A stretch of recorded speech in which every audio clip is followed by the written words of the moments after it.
In the early 1800s, the United States was expanding to the west. To expedite this growth, in the 1820s, the federal government sold 80-acre plots of land for $100 in Michigan. Land speculators and settlers jumped at the chance to find new wealth or a new place to call home. One of the many people who took advantage of the new possibilities of Michigan was Erastus Ingersoll. On April 26, 1825, 12 years before Michigan became a state, the deacon and his family arrived from New York to claim land in what is now Novi, Michigan.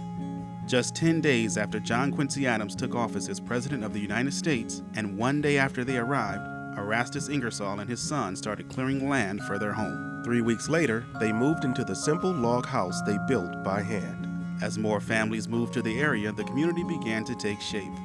By 1830, there was a sawmill, a blacksmith shop, and a general store that provided supplies and services to the new settlers. In 1830, the community decided it was time for an identity of its own. A meeting was held to initiate separating the area from Farmington and give it a new name. After much discussion, the residents adopted the name Novi. The new name was sent to the legislature, and in 1832, Novi was officially detached from Farmington, and its territory included Commerce, Lyon, and Milford.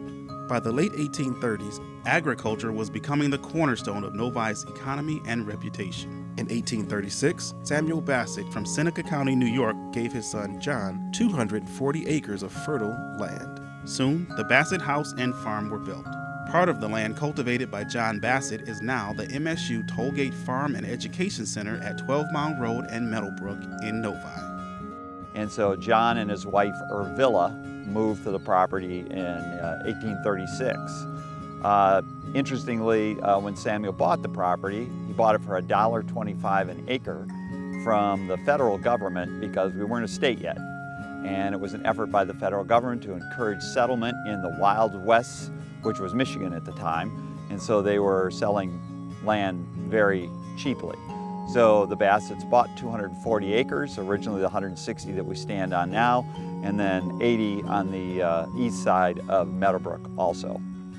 Since 1832, Novi continued to grow and prosper.